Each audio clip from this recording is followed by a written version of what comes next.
Patty, I don't know about you, but finding unique places to take our RV is, I think, one of the most exciting things about RVing. Absolutely. Most time when people think about camping, they think of, your normal campsites. Right. But today I thought what we would do is share a type of camping that we like to do with our RV in this episode of Travels with Delaney, the podcast. Welcome back, everyone. My name's Patrick. I'm Patty. And we have been doing this thing we call RVing now for, almost 19 years. A long time. And we have owned everything from a 13-foot teardrop all the way up to a 35-foot fifth wheel. And don't forget tents. And tents along the way. Yeah. And currently we are in a 2023 Alliance Avenue 22 ML fifth wheel. Got it. I'll get it out. 27 feet long. So Done. And, of course, I have to mention that we're joined on the podcast couch by Truman and Bess. Yeah, if you don't know them, they're our Cavalier King Charles Spaniels. Yeah, so they're joining us today, helping us out with this podcast. If you want to see them, you can check out the video version of this podcast over on the YouTube channel, Travels with Delaney. The podcast. Yes. How creative. How creative. But before we get talking about today's featured topic. Which is good. It's going to be good, yes. We have to do what we always do at the start of these, another rousing rendition of This or That. Okay. And Patty is back in the hot seat. I'm in the hot again. seat. You've been in the hot seat a lot My lately. tushy's been in the frying pan. I know. All right, Patty. It's a hot summer day. Yes. And we are headed out to get some old-fashioned air conditioning at the local ice cream stand. Ooh. Which now one? You're talking. Now we're talking. Which one are you choosing if Okay. these are your only two choices? All right, got it. You ready? Mm-hmm. Are you going with a hot fudge shake or a hot fudge sundae? And you can have all the toppings. Oh, my. Choices. So hot fudge shake. Or a hot fudge sundae. And I'll let you add the toppings. Actually, to either one. If you want to add whipped cream, cherry, nuts. Jimmy's if you want. I'm going to go with the shake. The shake. Mm-hmm. Because, I'm always fearful I'm going to drip on myself. There you go. Patty's thinking ahead. She doesn't want to do laundry tonight. I was hoping you'd throw in there lemon cone. Well, if I throw lemon cone in, it automatically wins. There's nothing. If there's a lemon cone option, that's where I go. Maybe the only thing that could even stand a chance against the lemon cone might be chip and mint. Yeah, mint chip. Or whatever, But again, I think lemon wins on that. Lemon usually wins out. Yeah. Yeah, I'm a lemon fan. Now, I like going for a twisty treat whenever we're in Florida. Yes, they're creamy. I don't know what it is about twisty treats, soft serve ice cream. It's just so creamy. Yeah. And I prefer the creamier ice cream. Over the icy. Yeah. Mm-hmm. So, Your dad's just the opposite. He likes the icy. Yeah, and summer is not that far away. No. And I don't know what it is about ice cream in summer. It's like old-fashioned air conditioning. Back in the days when we didn't have air conditioning. No. Yep. Sit in front of the fan and eat your ice cream. You know you're getting old when you're talking about the old days when you didn't have air conditioning. Are you going to get into where you have to your idea was cooling off was you roll down the windows and go 55 miles an hour. That's right. Four windows down. Yeah, the 455 air conditioning system. Yeah, we had that in when I was a kid. Yeah. So 4 windows down, 55 miles an hour. There you go. Yeah. All right. Well, today I thought what we would do is talk about a way to camp with your RV. That's a little different than your traditional campgrounds or state parks or things like that. Yeah. Now, we have mentioned this in prior episodes, but a couple people had left comments saying, hey, you keep talking about harvest toast, and I'm not really familiar with that. Could you do a podcast where you elaborate? That's and I thought, hey, that's great. We love getting harvest toast. we love harvest toast, and we love getting ideas from you for episodes. Absolutely. So, if you're familiar with Harvest Host, you're a Harvest Host member. You know already how awesome it is. You know already, but you may still enjoy hearing us talk about it. Chipper jabber. If not, this is where we'll you see. Would say, see you later. This is where people drop off. But no. So let's talk about Harvest Host and what it is. And so, for those of you who don't know, Harvest Host is a membership program. Right. Where you join for a yearly fee. Currently, at the time of this recording, it's $99 a year. However, I was just on their website because I wanted to verify the price, and they're running a special 15% off. Yeah. And so it brings it down to just under $85 for a membership. And that's going to be for the whole year. And ultimately, what you are buying for that $99 or discounted price is you're buying access to the Harvest Host database. Yes. Of things like farms and breweries, wineries, museums, attractions. I don't know, what else am I missing? Happy Acres Campground. Places that will allow you to spend one night in your RV overnight on their property. Right. And all they really ask is, in exchange for that, is you solicit the business. Right. And Harvest Host's recommendation is somewhere between $20 and $30. That's easy. Yeah, because the thing is, when we go to, let's say, a lavender farm. We end up spending a couple $100. 'Cause I'm buying Christmas gifts. Yes, exactly. Birthday gifts and Yeah. Or a winery, and we pick up bottles of wine As gifts usually. Right. And where have we been? We've been to like a farm that had baby cows. Yes, and they had a dairy on site where we bought ice cream and yogurt and cheeses. Yeah. And we got to feed the baby cows. Yes. Yes. And so here's the thing, and I want to say this right up front. Harvest Host is not free camping. No, a lot of people think it is. It's not. Right. And I've heard other people say, like, oh, Harvest Host, they bill it as free camp. No, nobody has ever said, and if they have, they've said it wrong. Wrong, yeah. What Harvest Host is again, it's that membership program to get you a unique overnight RV experience. And we've had some good ones. Oh, my gosh. Over the years, we have had some amazing ones. We'll talk about some of those in a little bit. So how does it work? Well, you join the program. Yep. Okay. You go online to harvesthosts.com and you sign up. And once you're a member, you'll get your member ID number. And what I recommend is it'll show your card online. Just take a photo of that and save it as a favorite. So when you get to your site locations to check in, you can just whip out your phone. That's what I do. And that way I have my membership card right there. But on the website then, you can search for wherever you're planning your trip, and it's going to bring up all the participating hosts. And then you can click on specific host, and it'll tell you all about that facility. Right. Including things like how many overnight guests will they allow on a given night. Right. So some is literally one. There'll only be one RV there, and that's it. Others, if they have more space, may allow 2, 3, 4 or more. Just depends. Yep. Yeah.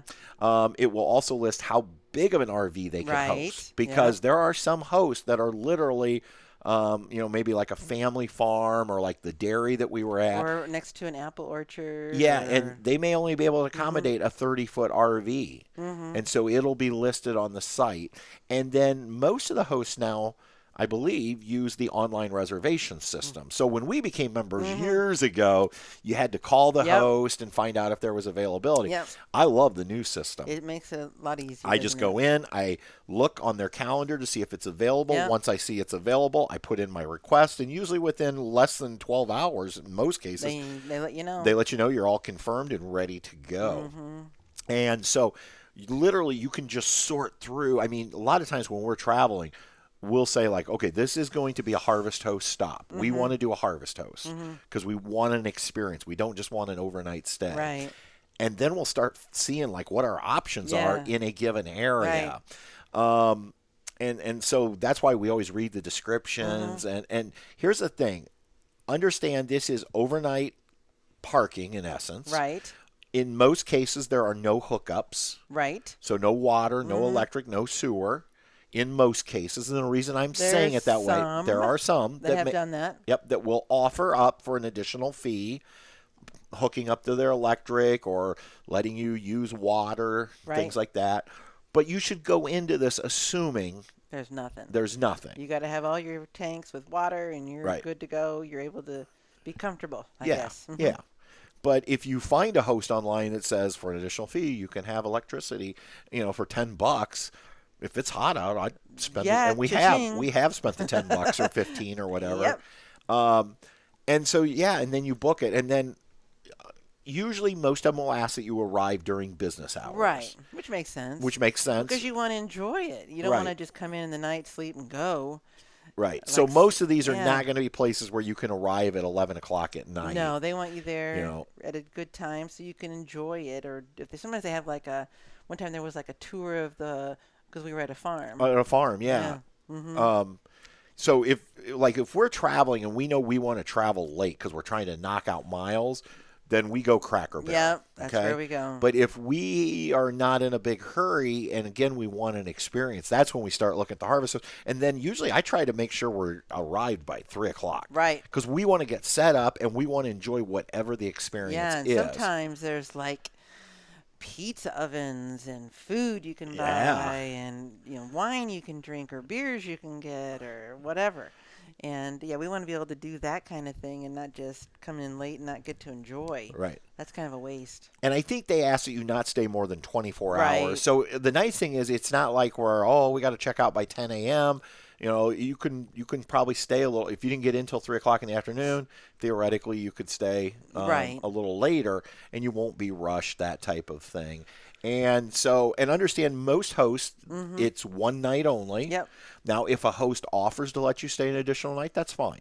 But you should go into this knowing you need to think just one night. One night, yeah.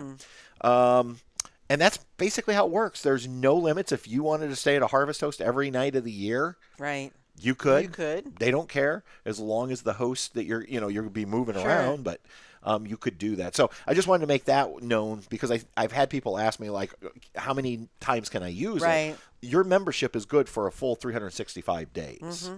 Yeah. And that is what the Harvest Host program is about. It's a neat program. It's a neat program. So hopefully you understand it. Now let us share with you some of our favorites. Oh, my gosh. Over the years. And I think this is going to be hard, and we're going to have to keep it I'm short. thinking one of the very first ones was in the Fruit Loop in Willamette Valley. Was that in No, Oregon? that was out. Yes. Well, it was not in the Willamette Valley, but it was in Oregon. Okay. Over near Mount Rainier.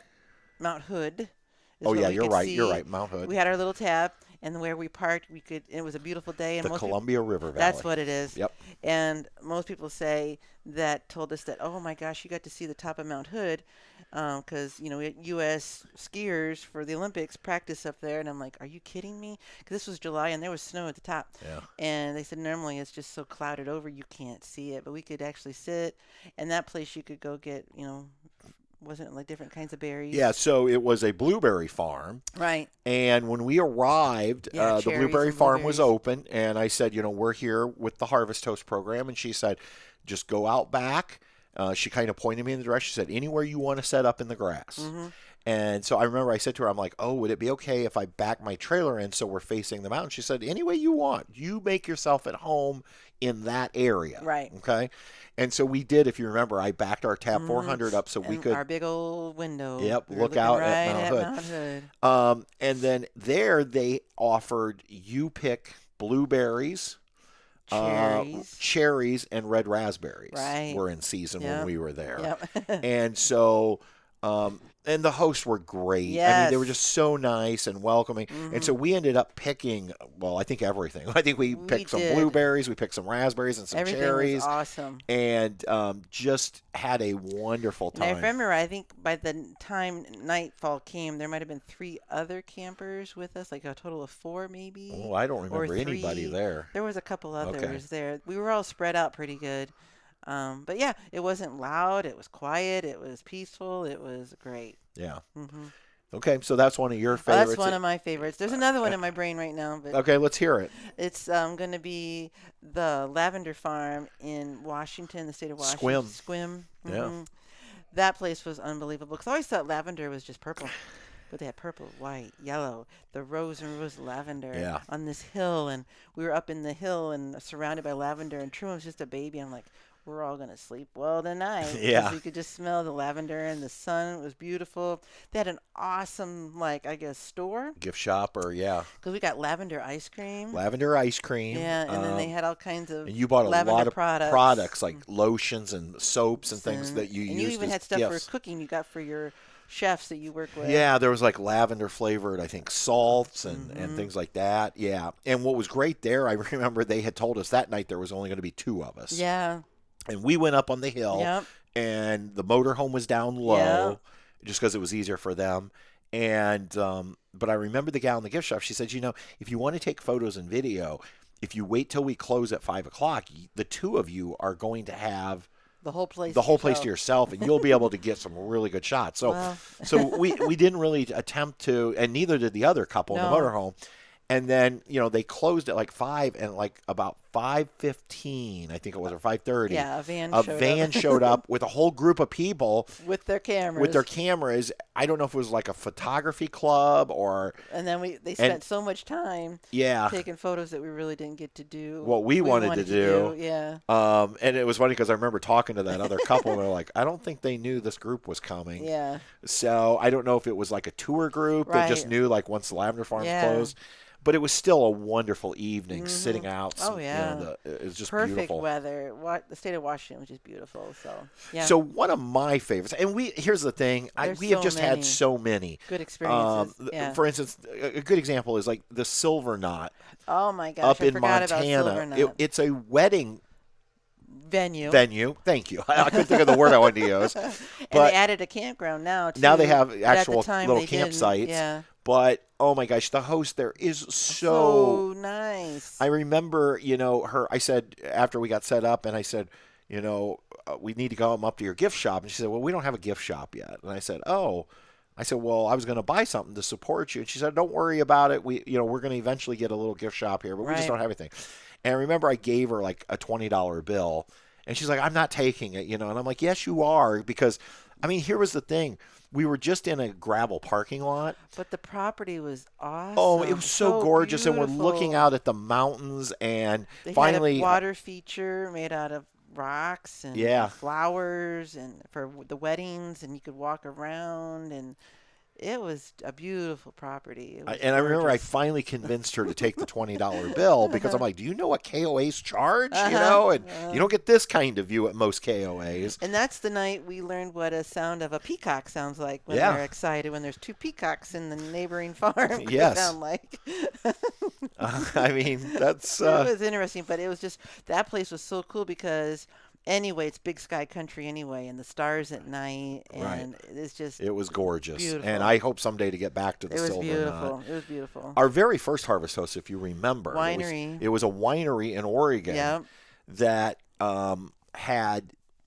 We just happened to arrive on a Friday. Yep. And that night they were having a brick pizza oven come in. And entertainment. And live entertainment. Yeah. And so we literally. The guitarist. We grabbed our. And I remember the gentleman, I went up and did a wine. Or I guess we both did. We went up with you. Yeah, we went up, did a wine tasting, bought 2 or 3 bottles of wine. And I remember he said, hey, I've got this pizza oven guy coming, but don't feel like you have to buy any pizza. You can just bring your own food up and your lawn chairs and enjoy. Why would we do that? And because he said, he goes, look, we invite the public out and then we let them bring picnics. So I remember we grabbed our lawn chairs out of the RV. We walked up and I wasn't cooking. And we had pizza and we had live entertainment. But it was and so cool because we're like, okay, they're done. Everybody's getting in their cars. To leave, and here we are. We just have to walk back to our camper. Yeah, it was great. I remember one more camper because they had us on each side of a barn. Yeah, there was a couple of us there that night, and you're right. They put us on opposite sides of the barn. Yeah, and we could look at the rows and rows of grapes. Yeah, and I remember now they didn't do it when we were there, but I remember the owner telling me that like 1 or 2 days a week they had yoga with goats. Oh yeah, you remember that? Yeah, and so there was that time. Oh my gosh, we could just go on and on. Well, the place that you could get a steak dinner, was it? Yeah. In South Dakota or something? I don't know if it was. Oh, yeah. Okay, yes. It was North Dakota. North Dakota. So we were at this winery in North Dakota. And it had some Lucille Ball history in there, too. Yeah, I don't remember the whole story of that. But I do remember that it was like Friday or Saturday nights, and we just happened to hit it on the right night. You had called. He said he had availability. And then I think you said, oh, I read online you have dinners. Could we get dinner tonight? And the way they did it was like a one night during the summer. Yeah. And I think he told you we're technically booked, but if you don't mind sitting on the patio or outside, Because we had the pups, and too. we said that actually works better because we have. And they said they're welcome. We can put you outside. Yeah. And so I remember I went in again, did a wine tasting, bought some wine. So then we go up for dinner, and they take us outside to like this little private patio. Yep, and it had like a little water feature and again, flowers, and it was a pretty tree, and there's nice breeze. I think we had the best seat. I think so. By getting to sit out there. And I remember I said, well, I'll come in and get our meals. He's like, no, you won't. They brought it out. They served it to us, and it was this amazing steak dinner. And like the owners of the winery actually made the food, so it was like a homemade broccoli salad or something. I remember, and it was good. So you just find these. Now, not all the time are you going to luck into those things. I mean, we've been at plenty of wineries that didn't have live entertainment because we were there on the wrong night or whatever. Yep. One that I really enjoyed, and was and I wish I could remember the actual name of it, but it was a farm in South Carolina. Yep. The Regenerative Farm? Regenerative Farm, yes. And I remember when we showed up, there were chickens running around our RV. All over the place. And I remember the owner came, parked us, and she said, I do a tour every night at, we'll say 6 o'clock. Yeah. Mm-hmm. And then she said, and then after the tour, if you want to buy anything like meats and stuff. Yep. And so we said, great. And they had eggs and. Yeah. And I remember when we had pulled in, we had saw a vegetable stand up front. Right. And so you and I walked up, and there were no prices. It just says, give what you can afford. And there was like a freezer of things, odd kind of meats and stuff. And we kind of didn't know what that was all about. But you learned about it on the tour. Yeah. So I think, for whatever reason, you didn't go. I stayed back with the pups, I think. Yeah. So I go on this tour. I learn all about their farm and the regenerative farming. It was absolutely phenomenal. And so I said, hey, we walked up earlier and bought some vegetables, and I noticed there was no prices, but we just put some money in. I hope I put enough. And she said, hey, look, here's the story on that. She said, we live in some of our neighbors are pretty poor. And so we put those up there because we believe everybody should be able to eat healthy, and our produce is organic. And so she said, if you can't afford to buy a zucchini, we're okay with you taking a zucchini. Right. But if you can afford to pay for it, great. And I said, well, I noticed you had some meat in the freezer, but I couldn't figure out what it was. And the short of it was, she said that basically it was things that I wouldn't even begin to know how to cook. But a lot of people around there know how to take the weird parts of a cow or a pig, let's say, make it into a nice meal for the family. And she goes, we just put it up there for them free of charge, Yep. and they will make delicious meals out of it. And they were just such nice people, such a great story. I remember buying. She said, if anybody would like eggs, and I said, oh yeah, I'll take fresh eggs. I thought she was going to go to the cooler and get them. No, she went into the hen house and got them fresh. Came out with them. And I remember buying some meat from her. Because they raised hogs and chickens. Sausage. Yeah. Oh, my gosh. But that was such a neat experience, getting to go on that tour. I never heard of regenerative farming. No. And to see it in action. Well, and outside one side of the trailer, I remember there was some cows in their little area. Yep. And off one side, there were some goats. And then you could see some little piggies off in one area. And the chicken were just running around because Truman and I were watching the chickens. And there was a rooster, and we named him Boots. Because he had, I don't know, some kind of feathers on his legs that made him look like he had disco boots on. So he was just running around. We were very entertained by the birds. So. And I guess two more we should mention, and then we're going to have to wrap this up. But Booth Bay Harbor Brewery. Oh, that's awesome. Have to give a shout out to our friend Riley and the family, oh my gosh, Cody that place and everybody. Is amazing. They were the first brewery to participate in the Harvest Host program, and now they might be the most popular. I think so. One of the most popular. Well, and they've really added to their camping area. You can actually pay to camp Yep. there, but they still have their Harvest Host sites. But they have a brewery on site. You can go up and eat amazing food. Like the smash burgers are phenomenal. The chicken wings. Their beers are so good. The Thirsty Botanist. Thirsty and Botanist. I forget the one, the Lawnmower beer. Lawnmower beer is the one you like. And then the other one, I would say the two places we've stayed the most, although technically Booth Bay we always end up just paying because we want full hookup. Yep. But the one we've stayed at the most as a Harvest Host member is the Red Apple Farm. Oh, that's so pretty in there. Phillipston, Massachusetts. That place is cool because there's ponds, and then they've got the apple orchards, and they got open fields that you can be in because we were in a different section this last time. And they have a building that you can get all kinds of apple products and apple food, apple pies, apple tarts, whatever you call it. And then they even have they have an area now where you can get food to order, barbecue and sometimes and they pizza have and music and entertainment and you name it. I think we have now harvest hosted there. Oh, there's even a petting zoo there. Yeah, there is. For kids. I think we've now harvest hosted there 3 different times, and we just love going there if we get out that way. It's such a pretty area. And we're only scratching the surface. Oh my gosh! I mean, we've never stayed at a museum, but a good example is not too far from where we live here in Northeast Indiana is the RV Museum and Hall of Fame. You can do it there. It's part of Harvest Host. Yeah. So you can spend the night in the parking lot, and then either the day you arrive, go in and go through the museum, or the next day. Yep. And, that's a great experience and a wonderful, safe place. That's an awesome museum. Yeah. Yeah. So, anyway, we just wanted to share with you the Harvest Host experience that we've had. Is it for everyone? Maybe not. Maybe not. Number one, if you don't want to go overnight without shore power and water and sewer, then it's not for you. Yeah.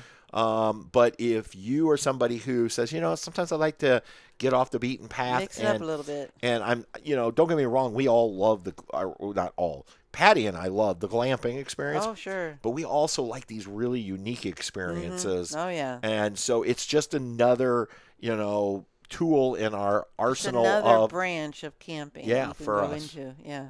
We've been members. I think we joined way back in like 2017 or 2018, and we just have it on auto renewal. Yep. So. Yep.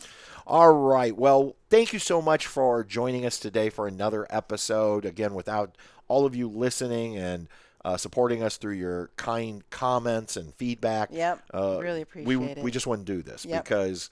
Quite frankly, as I always say, it's just a conversation with headsets in with my wife. So, and a huge shout out to our friend and producer, Mr. Jim Kuzman. Thank you, Jim. Jim is the one who edits the audio side and cleans it up. Sound fabulous. Yeah, and he works hard.